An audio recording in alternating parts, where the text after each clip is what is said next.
SHITSTORM. Act 1. Interior High School Gymnasium Day.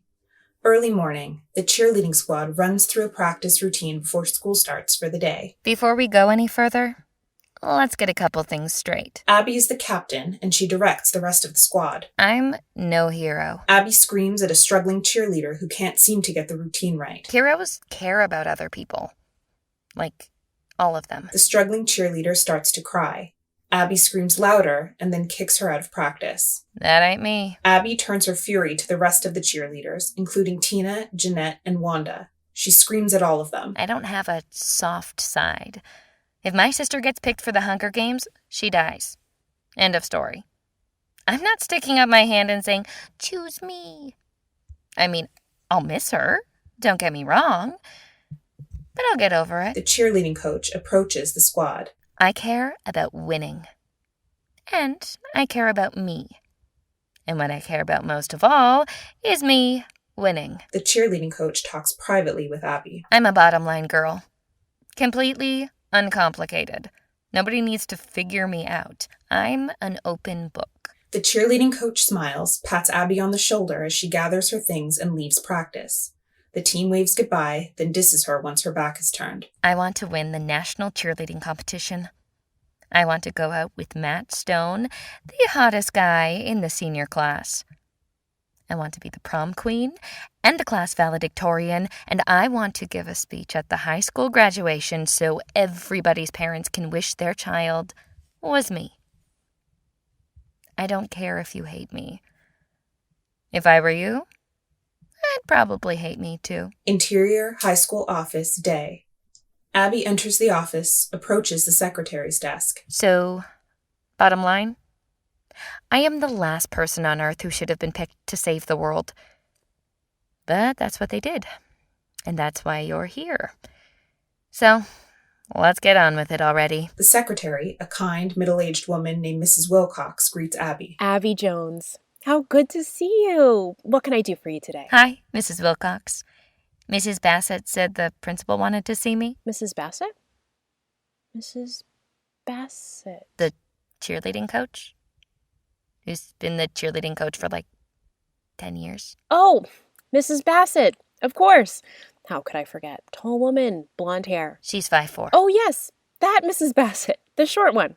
Of course. Anyway, is Mr. Thompson around? No, as a matter of fact, he's not. Oh. Will he be back soon? No. Sorry, dear. You must not have heard. Mr. Thompson is dead. What? He's dead. Don't forget your hall pass. Dead. When? How? Isn't there an announcement or something? Are there grief counselors around here? No, none of that. Mr. Thompson wouldn't want anybody grieving. And I'm sure they'll make an announcement at some point. But there's things to do, transitions and whatnot. Transitions? What do you mean? The new principal, sweetie, Dr. Chillings. That's who must have asked to see you. And he is here. So let me tell him you've arrived. Mrs. Wilcox scuttles down the hallway towards the principal's office. Abby waits at the desk, a bit perplexed. Mrs. Wilcox scuttles back, spots Abby. Abby Jones. How good to see you. What can I do for you today? I'm here to see the principal. Dr. Chillings? Of course. Let me take you to him. She leads Abby down the hallway, knocks on principal's door. Yes, please. Come in. Mrs. Wilcox opens the door. Dr. Chillings sits behind his desk, which is cluttered with papers. He's in his 70s, part Albert Einstein, part President Snow. He doesn't look up from the work on his desk. Abby Jones is here to see you, Dr. Chillings. Yes, of course. Come in. Have a seat. Abby slides past Mrs. Wilcox, who exits and closes the door. Abby sits. Dr. Chillings continues his work. Abby waits for him. Finally clears her throat, speaks up. Hi, I'm Abby Jones. Yes, Miss Jones. We know who you are. We? Yes, we. The body politic of West Meadow High. Chillings puts on his reading glasses, picks up a file, skims through it as he speaks to Abby. Abigail Amanda Jones, high school junior. Oldest daughter of Henry and Sarah Jones. Younger sister Megan, 14 years old. Younger brother Christopher, 12. You love your family, but if there was a zombie apocalypse, you'd have no second thoughts about delivering a headshot to each one of them, should they be amongst the infected. In the 4th grade, you were found at the bottom of a neighbor's pool, where you had a near-death experience. Since then, you've had fleeting thoughts that perhaps you are both psychic and telekinetic, but you've told no one, including the therapist your parents brought you to in the 7th grade after an attempted suicide that only they and you know about. Your standardized testing has been off the charts since kindergarten, and an IQ test you recently took online indicated you are amongst the 1% of our population who is exceptionally gifted.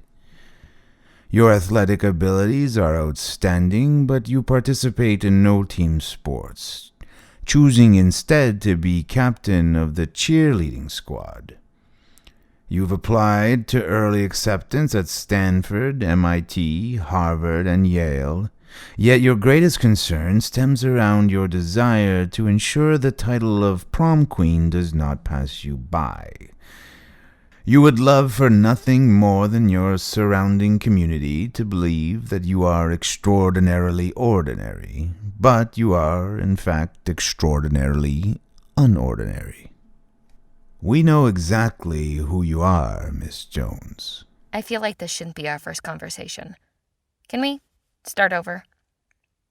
Hi, I'm Abby Jones. Do you know what a shitstorm is, Miss Jones? Are you allowed to do that? Swear in front of me? A shitstorm. Do you know what it is? Seriously, I don't think you can do that without getting in trouble. Are those diplomas real? It's when everything terrible happens all at once. Everything. So nice meeting you, Dr. Chillings, which, by the way, is an incredibly ironic name.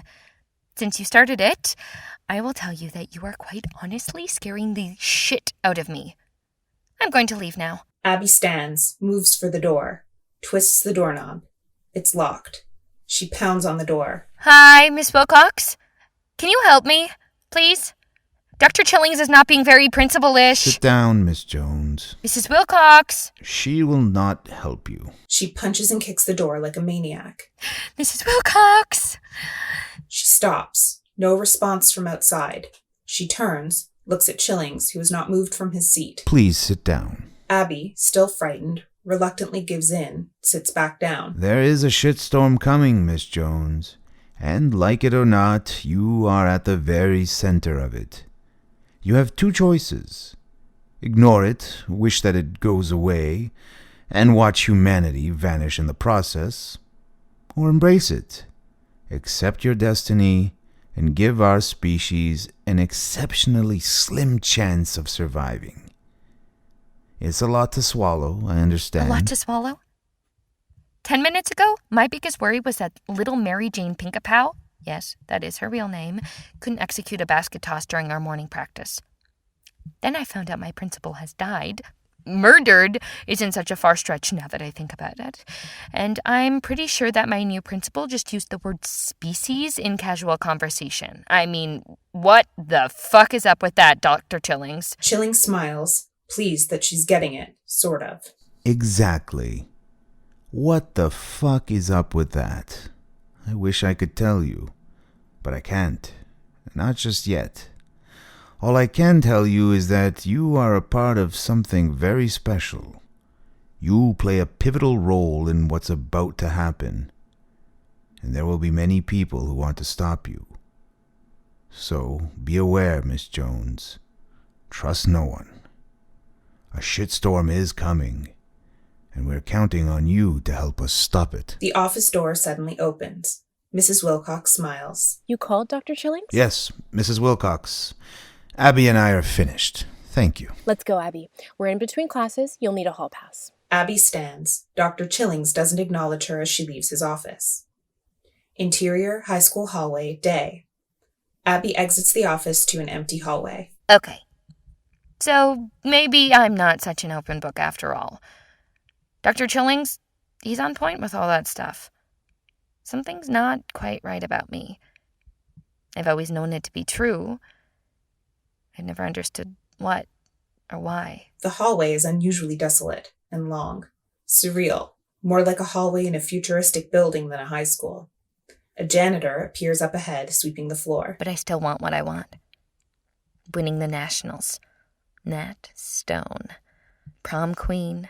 Valedictorian. My speech. And no shitstorm's gonna stop me. Abby passes the janitor, not giving him a second thought.